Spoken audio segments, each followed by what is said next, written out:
Boa tarde, pessoal. Estamos aí online, aguardando o pessoal entrar. Eu vou aguardar um pouquinho para mim me apresentar. Oi, Dona Lourdes. Oi, Ana. Oi, Alberto.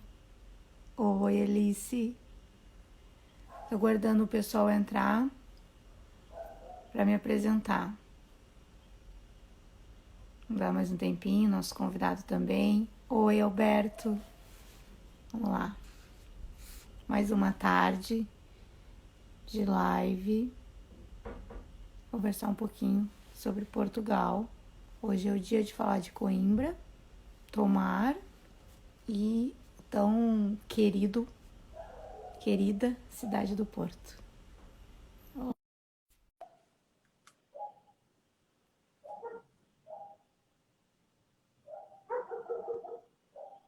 Conectando. Oi, Oi, Fernanda. Alberto. Boa tarde a todo mundo. Já vi que Tá está aí bem o meu boa a xará imagem. também, Tá. Margot. A Margot, a Sandra, que Fiéis, vai conosco em outubro. fiéis. A Sandra também? Oi, Aham. Tereza. A Sandra, sim, vai em outubro conosco. Muito bem. Será um prazer. Então, pessoal, deixa eu me apresentar. Todo mundo já me conhece. Eu sou a Fernanda, da Tripnet Viagens. Eu represento os grupos, acompanho os grupos. E é sempre uma honra embarcar para Portugal, que é um país que eu amo e que durante muito tempo foi minha casa também. Então, é sempre dois corações ir e vir de Portugal. O Alberto também sabe, porque já fez essas escolhas algumas vezes, né, Alberto? E a gente tem um roteiro personalizado, onde a gente faz o Portugal de norte a sul. A nossa próxima saída é 12 de outubro, porém essa está lotada. Então a gente criou a ideia das lives para a gente explicar o nosso roteiro, porque ele é tão diferente, porque ele é especial mesmo. Próxima saída é 25 de abril de 2021 e a gente conta com a presença de vocês. Espero que vocês gostem de mais uma tarde, onde a gente vai conversar sobre Tomar e o convento de Tomar, né, Alberto? Coimbra, a cidade de Coimbra, a Universidade de Coimbra, a cidade, toda a história que Coimbra, que é uma cidade muito histórica, tem para nos oferecer, e tão querido ou querida cidade do Porto, que todo mundo adora. Então, eu vou deixar o Alberto falar, que o Alberto tem que se apresentar. Alberto, pode falar, fica à vontade. Obrigada mais uma vez e é sempre uma honra passar o meu sábado à tarde 1h30 contigo. Porque 1 hora a gente ainda não conseguiu. Não dá, não dá, não dá. Até porque a gente já queimou aí uns 2 minutos. Ora, Hoje muito é boa tarde a difícil. todo mundo. Muito obrigado pela fidelidade a quem sempre comparece. Obrigado à Fernanda pela oportunidade, pela honra da gente estar conversando um pouquinho sobre esse roteiro que foi feito especificamente para Flipnet, de Portugal com Algarve, né? Ela sempre tinha comentado comigo, disse, puxa, mas aqui normalmente as operadoras não vendem Algarve, não sei porquê. Eu também não sei. E muitas vezes acaba acontecendo das pessoas perderem um destino fantástico. Deixa eu só arranjar aqui o fio. Ah, já O consegui. Garve mesmo espetacular, né? São É uma experiências pena. diferentes. São Mas tu sabe experiências que eu diferentes. notei também os pacotes que agora já algumas operadoras já fazem. Normal. Acordaram, né? Vão copiando a Tripnet. Exato. Mas estava dizendo o seguinte: a gente aqui tem até um adágio popular dizendo que candeia que vai na frente ilumina duas vezes. Né? Então, nada melhor do que ser original. Mas estava dizendo o Sim. seguinte: né? Estava dizendo o seguinte: Portugal, um pouquinho antes da gente entrar aí no roteiro de hoje, na parte do roteiro de Oi, hoje, Ernestina. é uma É um país fantástico. Naturalmente existem outros, mas não é pelo fato de eu morar aqui, não. Estou falando até do ponto de vista do estrangeiro, do visitante, que tem uma série de vantagens em Portugal que dificilmente encontra em outros países. Tem muita coisa ótima em outros países, e a gente também vai falar disso depois, mas aqui eu não conheço nenhum país com uma densidade tão grande de gastronomia, de tradições, de lendas, de história, de personagens, de climas, de paisagens diferentes, e Açores, Madeira, Portugal mesmo, só de norte a sul, parecem países totalmente diferentes. Aliás, por causa do clima, a gente aqui costuma dizer que, apesar de Portugal ser um retângulo, na verdade são três países, né? Um aí mais ou menos até Coimbra, outro de Coimbra mais ou menos ali até o Rio Tejo, e depois a parte de baixo que já está mais para um clima tropical do que propriamente outra coisa. E então, entrando um pouquinho na nossa agenda de hoje, nós vamos pegar o fio de raciocínio que tínhamos deixado no final de semana passada. Nós estávamos em Fátima, no altar de Portugal, né? Já tínhamos visitado as várias coisas do santuário que teríamos para visitar. Fátima está num planalto, Fátima está no alto da Serra de Aires e Candeeiro. Essa serra é muito interessante, claro, para além de Fátima, porque toda essa região, toda essa cordilheira, são montanhas de rocha calcária. Claro, também tem mármore, que é uma das pedras calcárias, mas moca, taíja, tem várias pedras calcárias que se dissolvem muito facilmente com a água. Então, ao longo de milhões de anos, a água, claro, foi penetrando, foi dissolvendo essas pedras e foi criando grutas. Grutas essas que só agora, a partir do século XIX, foram descobertas e foram estudadas e humanizadas, né? Então, isso só para dizer que do tempo livre que a gente tiver ali em Fátima, quem quiser visitar uma dessas grutas, nesse roteiro ou qualquer outro, é muito interessante porque as grutas são gigantescas, não são totalmente disponíveis para o público e também não teríamos tempo para visitar tudo, mas é uma opção. Tem rios subterrâneos, estalactites, estalagmites, colunas, que são, no fundo, a junção das estalactites com as estalagmites, música ambiente, com uma sonoridade fantástica, iluminação LED no meio do rio, tem até adegas vinícolas com caves vinícolas dentro, usufruindo, obviamente, da temperatura. Então, é uma região muito, muito interessante. Nós saímos, então, agora ali de Fátima e vamos para Tomar. Tomar, que é uma cidade, está ali a meia hora de ônibus, e muito conhecida, claro, por várias razões, mas uma delas pelo Convento de Cristo. O Convento de Cristo, ou da Ordem de Cristo, sempre foi a sede da Ordem dos Templários em Portugal.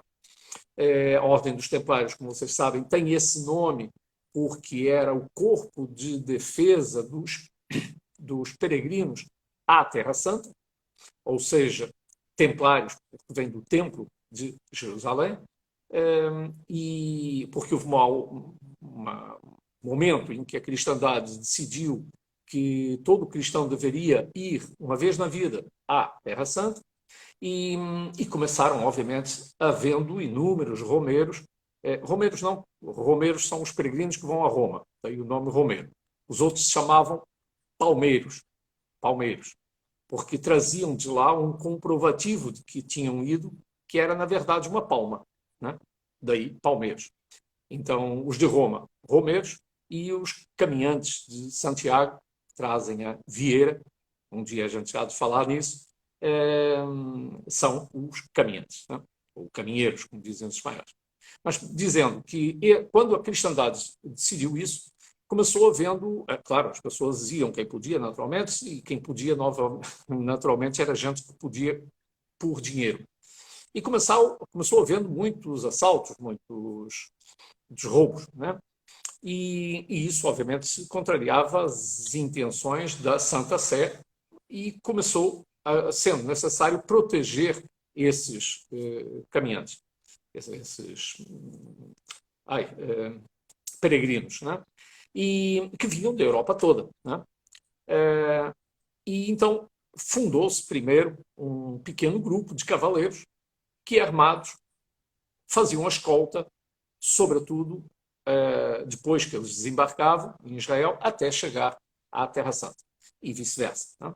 Só que, com o aumento, obviamente, disso, isso tornou-se perfeitamente impossível para meia dúzia de cavaleiros e a ordem foi crescendo, a ordem dos Templários.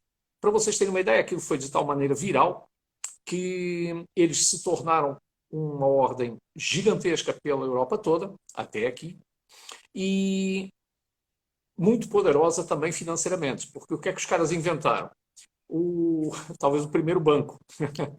Então, o que era? Você está aqui sei lá, em Paris ou está em Roma e quer ir lá, não precisa levar o dinheiro. Você deixa aqui no nosso escritório, né, do mosteiro mais próximo, e a gente lhe dá como se fosse um travel check, né, e pelo caminho você vai descontando o que precisar lá também, e quando voltar, se tiver troco, e se não tiver, a gente também empresta. Bom, claro, isso resolveu um problema gigantesco, estamos falando de milhares e milhares de pessoas, ao longo de muitos, muitos anos, e eles, com essa liquidez, fizeram um potentado financeiro, né? O que seria hoje um banco gigantesco. E com essa liquidez, o que eles faziam? O que é que faz um banqueiro quando você lhe deixa o dinheiro na mão? Ele empresta em juros. E eles começaram financiando, era um bom cofre, né? Então, todo político que precisava de dinheiro para fazer uma guerra qualquer, a quem é que recorria? Aos Templários, porque foi talvez, na história, que eu me lembro, a primeira coisa parecida com uma multinacional, né? Porque eles estavam presentes, obviamente, na Europa toda e no Médio Oriente. Bom, isso foi, ao longo do tempo, crescendo, só para justificar porquê o nome Templários, porque a grande importância que todo mundo atribui, existem muitos mistérios, muita lenda e também muita história, Santo Grau, o que é que aconteceu, enfim. Mas, na verdade, eles eram uma ordem guerreira, né? Não eram todos guerreiros, porque, claro, alguém tinha que fazer o resto do trabalho, né? Mas a ordem, a função da ordem começou por aí. Eles, depois de terem atingido um potentado gigantesco na época, começaram, como acontece, despertando cobiça ou inveja ou interesses dos seus inimigos. E, curiosamente, o principal inimigo era o principal devedor. Normalmente é assim, né? Então, quem era o principal devedor aos Templários? O rei da França, que tinha entrado numa porção de guerras furadas, devia as penas dos pássaros aos Templários e sabia perfeitamente que não tinha hipótese nenhuma de pagar, né? Eles tiveram para mandar um zap para o Paulo Guedes, mas o cara não estava disponível, e então resolveram uma outra estratégia. Bom, vamos acabar com o nosso credor, né? E fizeram uma intriga junto do Papa, que na época aceitou essas acusações. As acusações, inclusive, existem escritas, são documentos verídicos, e é uma vergonha. Você olha para aquilo e acusaram os caras exatamente de tudo aquilo que eles defendiam. Era o oposto. Inverteram tudo aquilo. Então, e com isso, numa penada só, o Papa extinguiu a ordem. Por que eu estou contando tudo? Claro, e consequentemente, todos os bens da Ordem dos Templários foram atribuídos à igreja de cada um dos países. Claro, a França zerou a dívida. Por que eu estou contando isso? Tem a ver com Tomar. é porque em Portugal acontecia exatamente o inverso. Em Portugal, os primeiros reis de Portugal começaram expandindo o seu território numa chamada reconquista cristã. Este território, desde o tempo dos romanos, já era cristão. Aliás, passou a ser cristão exatamente porque os romanos tinham feito aquelas estradas. Mas depois, no ano 711, vieram os muçulmanos do norte da África e ficaram aqui 4 séculos. Né? E nós estamos no ano 1123, quando o rei Dom Afonso Henriques resolve, que era o primeiro rei de Portugal, resolve reconquistar tudo isso. E ele precisava dessas ordens religiosas por 2 motivos. O primeiro, porque precisava de homens para lutar ao lado dos soldados dele. E depois, porque ele atribuía grandes regiões reconquistadas a essas ordens que faziam a função de defender e ocupar o território. Caso contrário, os inimigos voltavam. E ele ia andando com a fronteira.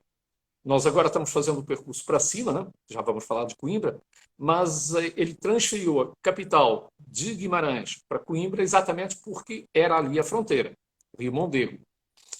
Depois conquistou um pouco mais até ao Rio Tejo, e era a fronteira entre o mundo cristão e o mundo muçulmano. E fundou ali vários castelos dos Templários. Os Templários, a sede era ali, a matriz era em Tomar, mas eles tinham outros. Almorol é um castelo também muito interessante, que fica ali perto, fica no meio do rio Nabão. Né? E, claro, os inimigos vinham, sobretudo, de barco, subindo os rios. Né? Então, era preciso defender. E essa era a função. Ora, quando o Papa acabou com essa história, os Templários, quem é que não gostou da brincadeira? O rei de Portugal. Então, como não podia contrariar o Papa, porque a coroa adivinha exatamente do poder do Papa, não era um indivíduo com quem se batesse de frente, então ele inteligentemente mudou o nome da ordem de Templários para a Ordem de Cristo, diz que abre um inquérito, enfim, a CPI, sei lá, inventou uma história, foi sentando em cima do acontecimento e, entretanto, os bens que passaram dos Templários para ele devolveu à Ordem de Cristo. Então, ficou tudo bem. Né? Resolveu o problema do cara da França e aqui encontraram uma forma de contornar a lei. Bom, isso para dizer que os Templários ficaram em Portugal, na verdade, embora com outro nome, durante muitos mais anos do que no restante dos países da Europa. Por essa razão, digamos, militar, barra estratégica, barra religiosa. Né? E, portanto, eram bem-vindos. Esse convento de Tomar, que nós vamos, o Convento de Cristo, é uma obra lindíssima de vários aspectos. Do ponto de vista religioso, porque nós vamos ver aquilo que é, digamos, o que seria numa igreja convencional, mais tarde em cruz latina. Aquela não tem cruz latina. Cruz latina, vocês sabem, tem o altar na ponta, o transepto, ou seja, vista de cima, uma igreja, se você tirar o teto, é uma cruz. Né? Você entra pela base e olha para o altar. Aquela tinha o que eles chamavam, o que a gente chama de charola. Charola, na verdade, seria o altar-mor, só que circular. Você anda à volta do altar-mor, que é lindíssimo, tem umas pinturas fantásticas. Não é circular, ou seja, não é uma circunferência. Na verdade, a cúpula é uma circunferência, mas ela está assente em cima de um octógono. Que nós vamos ver isso em vários, eu depois vou chamar a atenção de quem vier nesse grupo, várias vezes os principais monumentos são uma cúpula assente em cima de um octógono. Por quê? Porque era a representação do templo de Salomão. Então isso foi transposto para cá como se fosse, digamos, uma cópia do templo, né? Já que eles se chamavam templários também. Bom, mas isso para dizer que, do ponto de vista religioso, nós vamos ver, vamos admirar esse monumento por aí, vamos admirá-lo do ponto de vista de técnicas militares. Eles eram excelentes, não só guerreiros, mas eram excelentes engenheiros militares. Então, nós vamos ver, para quem se interessar, umas técnicas de construção das próprias muralhas, muito, muito interessantes. Eles trouxeram essas inovações, essa tecnologia da época do Médio Oriente, trouxeram para cá. Foi o primeiro monumento, a primeira fortaleza a ter exatamente isso. Nós vamos mostrar isso. E vão admirar também por um terceiro motivo, pela parte arquitetônica, porque, para além de ter servido de muralha de defesa, fortaleza, muitos anos mais tarde, já no tempo dos descobrimentos, criou-se um estilo em Portugal, chamado estilo manuelino, por homenagem ao rei Dom Manuel, que é único no mundo. É um estilo tipo rococó, ou seja, quase como se fossem aqueles castelinhos que vocês veem de areia, né, na praia, só que feitos em mármore, ou ataíja, ou morta, ou, enfim, liós, em pedra muito macia, e colocados como se fossem cortinas nas portas, nas janelas, nas fachadas, por fora e por dentro dos edifícios. Nós já vimos isso no Mosteiro de Jerônimos, na Torre de Belém, em vários outros monumentos, e ali é exuberante. É exuberante. Ou seja, nós vamos ver uma famosa janela manuelina em que você vai ficar admirado das cordas, porque esse estilo, além desses elementos rococó, eles incorporavam tudo aquilo que eram simbologias ligadas à epopeia dos descobrimentos. Então, as velas, os cabos que seguravam os barcos, as cordas, né, que eram feitas de cânhamo e de linho, sei lá, os monstros marinhos, abissais, faziam parte do imaginário desses navegadores, desses descobridores, as conchas, os corais, enfim, peixes. Então, tudo isso que está ligado ao estilo manuelino, vocês vão ver ali e vão ficar admirados. Cara, como é que o indivíduo conseguiu? Que são coisas gigantescas. Né? Claro que tinha andaimes e não sei o quê, mas vamos recuar no tempo para pensar que no século XIV não havia máquinas. Né? Então, era tudo no braço. E claro, vamos ver também por esse ponto de vista. Vamos ver como é que eles viviam, os arredores, o interior, digamos, da fortaleza, que eles tinham que ser autossuficientes, né? Em água, em comida, em estoque de víveres, no caso de serem, obviamente, cercados. Enfim, vamos olhar para esse monumento desses três pontos de vista. Do ponto de vista religioso, do ponto de vista estratégico, mas também do ponto de vista arquitetônico. Né? Bom, vamos sair depois dali e vamos em direção a Coimbra.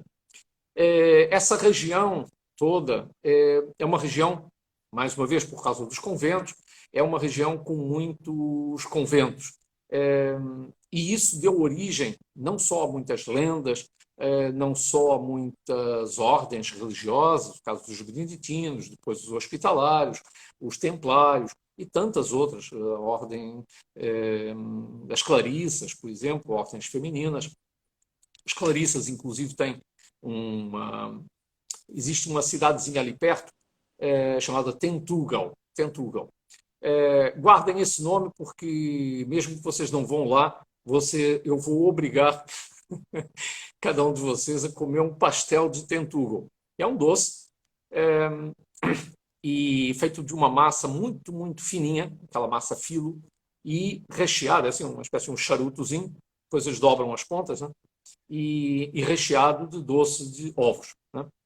Porque, lá está, a doceria conventual que existe em Portugal, que é famosíssima, tem ali na região centro, nesta região que nós estamos falando hoje, o seu ponto, é o ápice. Né? E conventual porque os freis e as freiras, os monges e as freiras, faziam muitas vezes esses doces para vender nas portas e angariar algum dinheiro para além deles consumirem para si próprios. Né? Já a ideia que a gente tem de um monge nunca é de um cara magrinho, né? Então, de algum lugar o cara tinha que manter, digamos, aquela compleição física. E, portanto, quando esses segredos sobretudo nas ordens femininas, iam sendo depurados, iam sofrendo, obviamente, upgrades na época, e todos registrados. Eles tinham um produto que era quase transversal. Para quem já conhece, obviamente, já sabe a história. Para quem não conhece, sobravam muitas gemas porque eles guardavam, usavam as claras dos ovos para engomar os hábitos, tanto dos homens quanto das freiras.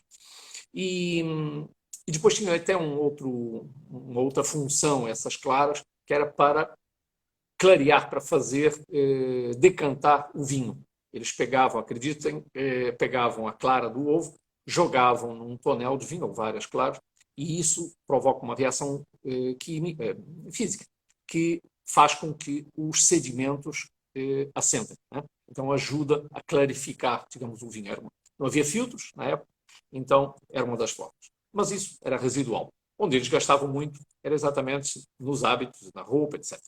E, claro, sobravam as gemas. O que é que faziam com as gemas? Doces. Né? Se até ali, até a época dos descobrimentos, estamos falando do século XV, 1400 e pouquinho, o açúcar era caríssimo na Europa. Para vocês terem uma ideia do que é caríssimo, eram vendidos em pitadas. Tal como você joga uma pitada de sal na comida, era assim o açúcar. Não tinha açucareiro como a gente tem no Brasil, certo? Lembra? Era pitada. Eles vendiam, inclusive, em o que eles chamavam de pães de açúcar. Na verdade, eram umas forminhas que eram despejadas, né? E quando você tirava, aquilo fazia um pão de açúcar, né? Ou seja, um montinho de açúcar. A Ilha da Madeira, inclusive, no brasão da cidade, no brasão do Funchal, ainda tem, até hoje, esses montinhos, 4 montinhos, que eram os pães de açúcar. Por que é que eu estou falando da Madeira? É porque a Ilha da Madeira foi, durante muitos anos, o maior produtor de açúcar, de cana-de-açúcar do mundo. O maior produtor de cana-de-açúcar do mundo. Os netos dos primeiros indivíduos que plantaram as primeiras mudas de cana que vieram da Sicília, os portugueses mandaram importar da Sicília as primeiras mudas, os netos desses primeiros já ficaram ricos, já eram indivíduos poderosíssimos, já faziam castelos, para você ter uma ideia da importância que o açúcar passou a ter num país que vivia, obviamente, tentando, depois a epopeia dos portugueses foi sempre tentar chegar à Índia, né? O Brasil ficou no caminho. O seu objetivo era chegar na Índia, para trazer exatamente as especiarias. Então, isso para dizer que o conventual, eu hoje não vou poder perder no tempo, eu estou gerindo aqui no cronômetro. Então, mas só para justificar porque é que vocês vão ver doces conventuais entrando pelos olhos dentro, pela boca dentro, pelo fígado dentro. Primeiro, vocês vão estar conosco e vai ser obrigatório. Vocês nunca virão numa viagem apenas turística. É uma viagem cultural, uma viagem enogastronômica. Vocês vão, em cada uma das regiões, provar os doces, a gastronomia local, e a gente já vai chegar em Coimbra para falar de algumas maldades que eu vou fazer com vocês. Mas uma experiência, né, Alberto? Tem várias. Né? Exatamente. Então, só para justificar porque é que vocês vão ver, quando chegarmos agora em Coimbra, vocês vão ver, para além dos pastéis de Santa Clara, obviamente feitos pelas Irmãs Clarissas, são famosíssimos, digamos, o doce de Coimbra. Vocês vão ver suspiros, mas vocês estão habituados àquele suspiro pequenininho, né, de meter na boca, né, colocar em cima do... Os suspiros são desse tamanho. Os suspiros são desse tamanho. De você olhar e dizer, cara, nem 3 pessoas comem isso. E eles são vendidos assim. Bom, e para justificar um pouquinho o que é que vocês vão ver ali. Quando chegarmos então em Coimbra, Coimbra é, como vocês sabem, ou para quem não sabe, a segunda capital. A primeira foi Guimarães, a segunda Coimbra, a terceira Lisboa. porque o país foi reconquistado aos muçulmanos de cima para baixo. Né? Então, Coimbra, para quem já ouviu falar, pelo menos nas músicas, né? Todo mundo tem no ouvido, pelo menos, aquela... Exatamente, aquele famoso fado, né? Coimbra é uma lição de sonho e tradição, o lente é uma canção e a lua a faculdade. O livro é uma mulher, só passa quem souber e aprende-se a dizer saudade. Coimbra, do Choupal, ainda és capital do amor em Portugal, ainda. Coimbra, onde uma vez, com lágrimas, se fez a história dessa Inês tão linda. É Coimbra das canções, tão meiga que nos pões os nossos corações a nu. Coimbra dos doutores, para nós, os seus cantores, a fonte dos amores és tu. Então, essa é uma letra de um fado que, no fundo, resume o que é Coimbra. Né? Coimbra é a cidade da universidade, conhecidíssima, tem várias faculdades, mas as duas mais famosas é Direito e Medicina. Né? A segunda coisa pela qual a universidade é conhecida é por ser uma das mais antigas da Europa. Ela veio logo a seguir, no ano seguinte, a de Salamanca, e herdou muitas das... Salamanca, uma cidade, como vocês sabem, fica na Espanha, mas já muito próxima do território português, da fronteira portuguesa. E a comunicação, como é lógico, era muito grande.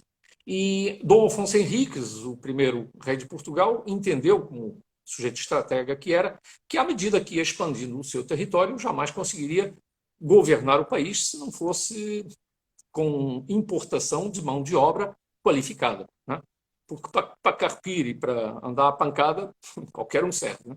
Agora, para governar o país ou para pensar nas grandes estratégias, você tem que formar gente. E ele começou importando esses indivíduos, professores, matemáticos, filósofos, boticários, não se chamavam médicos ainda na época, mas enfim, e fundou aquilo que é hoje, e nós vamos passar lá, a Rua Sofia.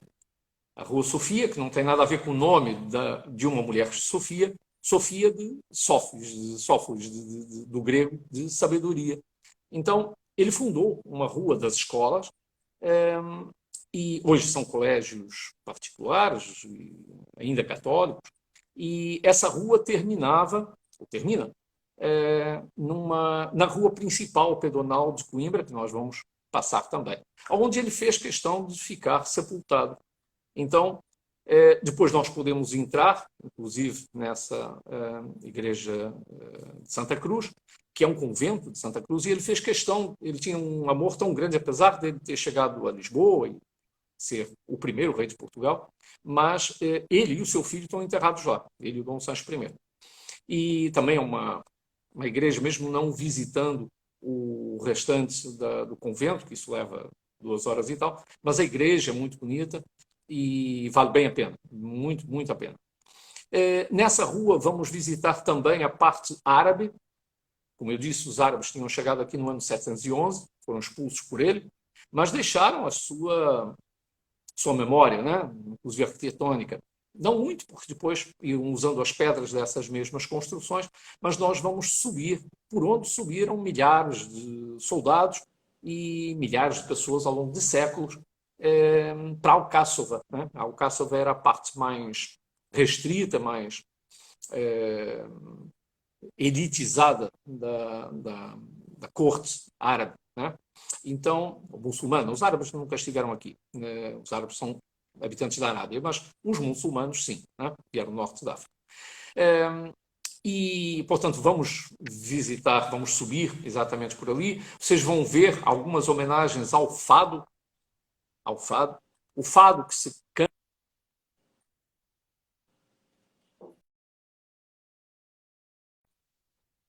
toca e canta em Lisboa. É um fado muito mais gutural, muito mais saído do fundo do peito, né?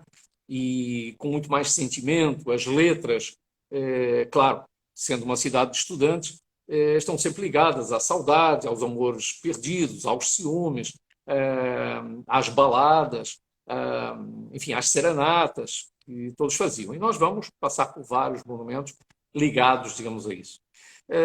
Vamos passar também em alguns locais ligados à Rainha Santa Isabel, e os milagres das rosas, vamos contar também essas lendas, né? E vamos visitar a universidade, lá em cima, universidade que hoje, claro, já extravasou esses muros, mas tem o pátio das escolas, a torre da igreja, que os estudantes chamam de Torre da Cabra, né? E isso, mais uma vez, tem mais uma lenda, os estudantes de Safadeza, que aquilo tinha foro próprio, ou seja, como o comércio e várias outras coisas, tinha foro próprio, ou seja, tinha um regulamento que você tinha que cumprir. Funcionários, lentes, que eram os professores, e os estudantes. E quando não cumpria, como é lógico, tinha as penalizações, né? Por isso é que tem a cadeia dos estudantes, que a gente vai visitar também, com masmorra, tudo igualzinho. E quem aplicava o chefe máximo da lei era, onde supor, o reitor, né? E uma das regras era quando tocava o sino lá na igreja, a determinadas horas você não podia andar mais na rua e tinha que estar ou estudando ou dormindo. Claro, já perceberam que a garotada tudo que não fazia era isso, né? Até porque as garotas tinham ficado lá embaixo e moravam lá embaixo, então tudo que eles faziam, na lógica, era escapar por onde podiam para andar na gandaia durante a noite. E tinha a polícia mesmo, universitária e tal. E isso tem a ver com as capas. As capas que hoje nós vemos, e muitos deles, inclusive, usam um pouquinho sem saber a razão histórica. Isso veio dos sopistas. Os sopistas eram os estudantes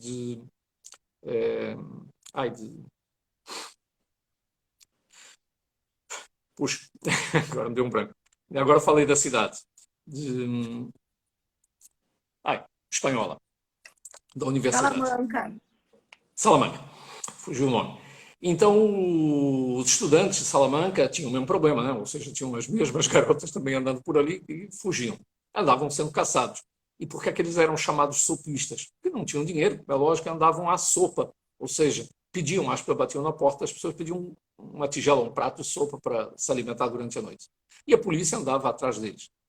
Para evitar que eles fossem reconhecidos, ainda não havia câmaras de vigilância na época, então eles arranjaram uma capa e um capuz para, quando eram apanhados, sair correndo, né? E quem é que achou ótima, boa ideia? Os estudantes de Coimbra. Então, logo no ano seguinte, a ideia das capas veio pelo mesmo motivo.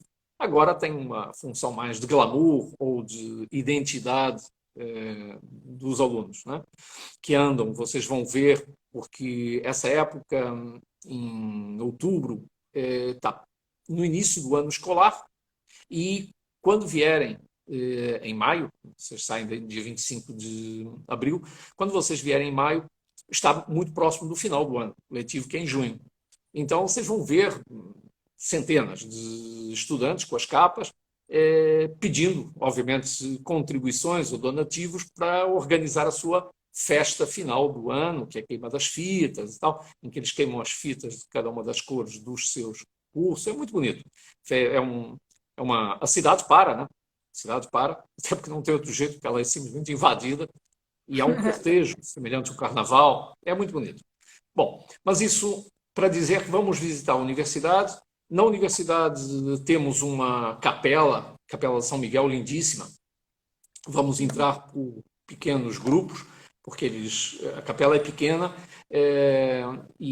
mas vale muito a pena. O órgão em talha dourada é uma coisa fantástica, os trabalhos em azulejo são fantásticos, os temas dos azulejos são fantásticos. Aliás, nessa viagem, eu acho que falei nisso da vez passada, nós vamos comer azulejo do primeiro ao último dia, né? Eu vou falar muitas vezes nisso, porque a azulejaria em Portugal não só foi uma tradição árabe, mas os portugueses levaram muito mais longe essa azulejaria até hoje.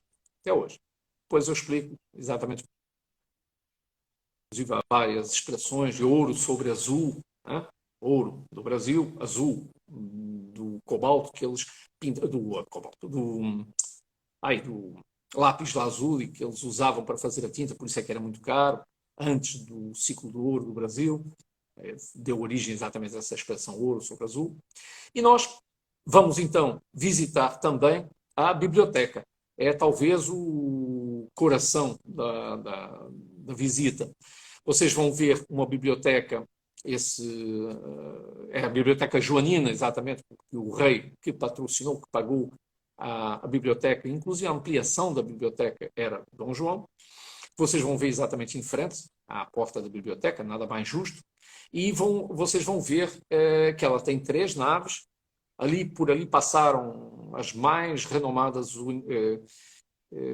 individualidades da cultura e da política e do empresariado português e mesmo estrangeiro, muita gente. Eles têm uma cota, para quem não sabe, tem uma cota para brasileiros que respeitam o Enem, ou seja, você não corre o risco de concorrer a uma vaga na universidade com algum aluno português que tivesse eventualmente alguma vantagem em termos curriculares, porque os currículos são diferentes. Então, eles têm uma cota, e é grande, não sei exatamente, não me lembro, mas são uns milhares de alunos, que vêm do Brasil todos os anos. E concorrem em pé de igualdade porque concorrem pela nota que tiveram no Enem. Né? Bom, mas isso para dizer que a biblioteca é uma das bibliotecas mais bonitas do mundo. É uma das bibliotecas, depois vamos ver uma outra que é diferente, que é a Lelo no Porto, mas essa é uma das bibliotecas universitárias mais bonitas do mundo. Ela está feita como se fosse uma igreja, tem algumas particularidades interessantíssimas, que a entrada propositadamente deixada aberta para que os morcegos entrem durante a noite, cobrem as mesas para que os dejetos dos morcegos não estraguem o mobiliário, mas eles são muito bem-vindos porque os milhares de livros que a biblioteca tem, raríssimos, só chegaram até aos nossos dias, primeiro porque foram guardados sempre que havia uma invasão, né? E houve várias, né? E depois porque as traças não comeram. E quem é que, durante a noite, fazia uma limpeza às traças? Os morcegos. Então, eles são muito bem-vindos e, quando se construíram essas bibliotecas, foi pensado exatamente nisso. Então, eu estava dizendo que parece uma igreja, e naquilo que seria o sacrário, você vai ver uma pintura do Dom João. Nada mais justo, porque aquilo obviamente não é um centro de culto, mas lembra muito. E tem 3 naves, e quando você olhar para cima, depois a gente vai explicar, embora com motivos diferentes, e com figuras, inclusive mitológicas diferentes, vocês vão ver que está sempre, em todas as 3 naves, representada a sapiência, a sabedoria. Para que não reste dúvida que alguém que passe aquela porta está sobre a égide da sabedoria. Então, tudo isso faz um simbolismo muito interessante e eu vou depois mostrar isso a vocês vão ver isso. Os estudantes de Coimbra chega a ser tocante, porque eles têm uma identificação com a sua universidade que mais universidades nenhuma eu vejo. As pessoas vão cantar no final do ano, né? Tem uma escadaria gigantesca e há um concerto de músicas, de baladas, de fados e tal, e vão todos com as suas capas, desde o calouro até aquele indivíduo que já se formou há 30 anos, é hoje diretor, sei lá, do banco, não sei o quê, pega o avião no estrangeiro e vem cantar. Paga a sua cota para a Associação dos Estudantes até hoje. Entendeu? Então, a identificação, as moças fazem questão de casar na capela de São Miguel. Então, é muito bonito, é muito bonito. os estudantes, os amigos, né? E os próprios os estudantes que estão por ali estendem as suas capas no chão. Há até uma música, um outro fado que canta nisso, que também fala nisso, estende as suas capas no chão para que os noivos passem ao sair da igreja e não sujem os sapatos no chão. É muito bonito. Mas então, vamos ver um pouquinho isso. Vamos falar, inevitavelmente, de Camões, né? Que teve ali várias das suas peripécias amorosas. Ele se meteu em umas enrascadas complicadas. Normalmente envolvia sempre um rabo de saia, né? Portanto, vamos falar nisso também. Vamos falar. O problema desses rabos de saia é que normalmente essas mulheres eram casadas, então o resultado nunca era bom. O caso da Ana Violante, depois se meteu também com a filha da Ana Violante, enfim, a coisa não correu bem para o. Mas o indivíduo é o poeta português, o poeta. Né? Aliás, sugiro vivamente, quem nunca leu, que leia os Lusíadas. Ele escreveu várias coisas, mas os Lusíadas é hors concours, mas que leia ou que compre uma edição comentada, porque senão vocês não vão entender nada. Cara, eu estudei isso na escola e se não é o professor realmente ter sido muito bom, aqueles professores ótimos que todos nós tivemos na vida, esse era um deles, e o indivíduo vivia isso, né? Ele chegava a espumar, ele vivia, é o próprio. Né? Então, é muito bonito, porque o Camões, nesse caso dos Lusíadas, faz uma alusão, ou faz um paralelo entre a epopeia dos portugueses e a Ilíada de Homero, né? Então, todos aqueles monstros marinhos, o Polifemo, que o Ulisses matou e tal, e por isso é que levou mais de 10 anos para chegar em casa. Enfim, o Polifemo só tinha um olho, né? Então, fosse furar o olho do cara que só tem um olho, não é bom. Então, ele faz um paralelo da epopeia dos portugueses, dos descobrimentos portugueses, com a antiguidade clássica. Então, é muito interessante. Bom, vamos falar também do nosso Pedro e Inês. Né? O Shakespeare, que me desculpe, mas ele inventou aquela história. O Shakespeare nunca é bom, cara, um dramaturgo fantástico, os ingleses, tudo de bom, mas o cara nunca, temos mais 10 minutos, o cara nunca saiu da Inglaterra.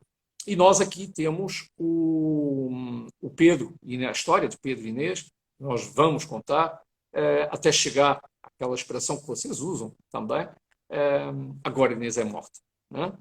E já passamos por isso em Alcobaça, vimos os dois, mas a história começa ali. A paixão deles começa em Lisboa no dia do casamento e depois se desdobra ali no show-pau. Daí a música, ou a letra que eu citei no início, falando do show-pau. Show-pau é um conjunto de choupos. Choupos é uma árvore que normalmente é plantada em terrenos próximos à água para você drenar e faz um jardim. E nós vamos à Quinta das Lágrimas, que tem esse nome pelos motivos óbvios, tem a Fonte dos Amores, onde eles se encontravam, eles pulavam a cerca, na verdade. Né? E vamos ao Rochedo da Saudade, onde reza a lenda que ele, depois que descobriu que o pai mandou matar a mulher da sua vida, foi chorar copiosamente.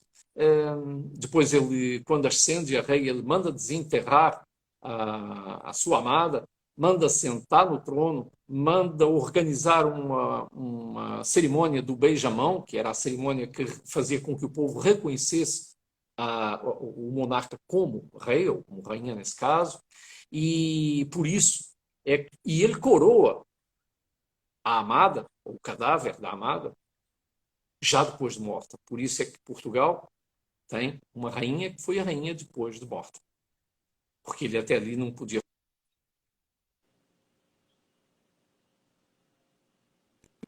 Os 3 assassinos da amada, arranca-lhes o coração pelas costas. O cara era bom de briga. Não pôde fazer muita coisa, mas dorme hoje junto da sua amada até que chega o dia do juízo final, que eles estão com os pés voltados um para o outro, para que no transepto da igreja, para que no dia do juízo final, quando eles se levantarem, seja a primeira coisa que eles venham, seja exatamente um ou outro. Então, essa história é muito bonita, nós vamos passar pelos locais e vamos sair, então, de Coimbra, vamos fatalmente passar numa... Tu acha que a gente vai Exatamente. passar, Alberto, do tempo? Que daí eu já aviso eles aqui para entrarem de novo. Eu espero que não, mas a gente vai chegar no Porto já já. Vamos passar ainda numa zona chamada Mialhada, provavelmente a gente vai almoçar lá, onde se come leitão assado, Por favor, região dos... obrigado. É a bairrada? região... a bairrada. Bairrada é a maneira como eles fazem, né? Porque bairrada é a região, né? Mialhada é a cidade. E chama bairrada porque é uma região que tem muito barro, tem muito baixo, já faz parte um pouco da Ria de Aveiro. E fazem. Depois vamos. É uma região também de espumantes, de champanhe, de espumantes, não se pode chamar champanhe, mas enfim, de espumantes, de vinhos excelentes. E vamos em direção então ao Porto e vamos encontrar uma cidade com uma história que começa na pré-história. Começa na pré-história. Nós vamos atravessar uma das pontes. O Porto tem 6 pontes. Vamos visitá-las todas, inclusive por baixo, no rio. Cruzeiro. Exatamente. Vamos então atravessar a ponte mais moderna, que é aquela que liga, está no final da autoestrada. Vamos passar pelo estádio do Dragão, o antigo estádio das Antas. Só um parênteses, o melhor clube do país. Tá. Mas enfim, brincadeiras. Aqui a gente não costuma dizer que é portistas, nós somos campeões, que é outra coisa. Mas enfim. Indo um pouquinho mais para cima, essa região onde está o estádio é conhecida como Antas, exatamente porque na época da pré-história, na época havia autênticas antas, que são aqueles monumentos megalíticos, né, com as laterais em pedra, gigantescas, e depois uma tampa por cima, e eles depois cobriam com terra. Né? Faziam uma espécie de uma... Hein? Não, estou dando oi para a Ana. Não, pode continuar, fazia... desculpa te interromper. Nada, imagina. Estou batendo o tempo. Então, vamos ver o Porto por aí, vamos ver o Porto antigo das cidades, da cidade que cresceu à volta da sua sé, que fazia parte das muralhas de defesa, as sés eram também, muitas vezes as igrejas faziam parte da defesa da cidade, eram também fortalezas. Por isso é que vocês vão ver as ameias em cima por onde o pessoal defendia a cidade dos inimigos. Vamos andar pelas ruas muito estreitas da Idade Média, vamos descer até a zona da Ribeira, vamos pegar um barco exatamente ali, vamos perceber como é que o vinho do Porto, se chama vinho do Porto exatamente porque era comercializado no Porto, mas vocês não vão ver nem parreiras, nem armazéns no Porto. Estão exatamente do outro lado, porque a cidade do Porto fica na zona mais exposta ao sol e os armazéns estão, como é natural, feitos na sombra e, portanto, na margem oposta, em Vila Nova de Gaia. Nós vamos até lá, vamos visitar as vinícolas, vamos provar vinho do Porto branco e vinho do Porto tinto, vamos explicar quando é que a gente aqui toma um e quando é que toma o outro, como é que ele é feito, o que é que distingue o vinho do Porto de todos os outros no mundo, por que a fama, a história do vinho do Porto, o que é que tem a ver com o Marquês de Pombal, que a gente já falou lá em Lisboa. Vamos visitar as praias do Porto e de Matosinhos, vamos contar a história ou a lenda de Matosinhos, vamos ligar isso com Santiago de Compostela, vamos contar a lenda da barca de pedra, que parou exatamente ali, numa época em que não havia Portugal, estávamos no tempo dos romanos, ano 40, né? 44, 44. É, e, portanto, é lindíssima.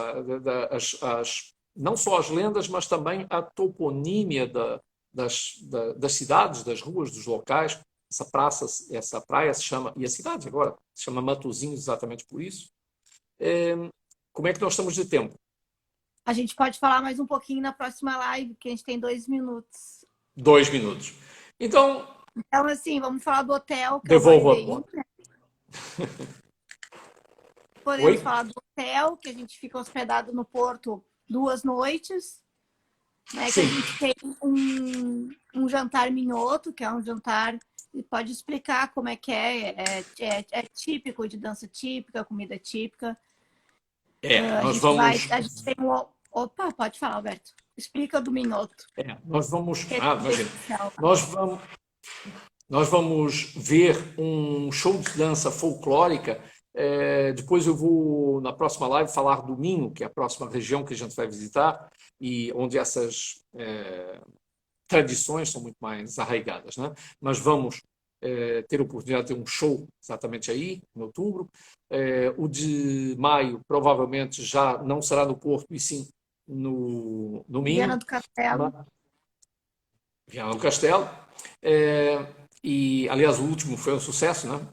Sim, As muito meninas bom. descobriram até o motorista do nosso ônibus. Foram buscar o motorista do ônibus para dançar. É muito divertido. Eu tive que agarrar o cara pelo exatamente colarinho. uma festa típica. E é muito interessante. Vamos contar algumas das tradições da gastronomia, o que é que as tripas à moda do Porto têm a ver com os descobrimentos. Vamos comer uma francesinha. A francesinha. Não. Ou seja, a ótimo. caloria. Ótimo mesmo é vocês esquecerem o celular e o WhatsApp, bloqueiem o nutricionista, o personal trainer, essas coisas. Eu não quero, não quero ninguém. Já me chega depois agora o regime, né? Falta 4 meses para a gente embarcar. Claro, se começar agora, chega lá ganhando em outubro e engorda tudo de novo, porque é impossível. E volta. E manda o personal trainer dar uma volta. Eu já li aquela tábua dos mandamentos, só tem 10. Não tem nenhum dizendo não poderás varrer gordo. É desse tamanho o suspiro, né? Ele é muito maior. Sábado que vem, tu arranja um suspiro para mostrar para nós. Porque Cara, isso só em Coimbra. Eu, quando muito, os de outubro não, mas os de abril, sim, e a gente come vão ter cereja. Vocês sabem por que aqui está vazio, né? Cereja é maravilhoso. É época agora.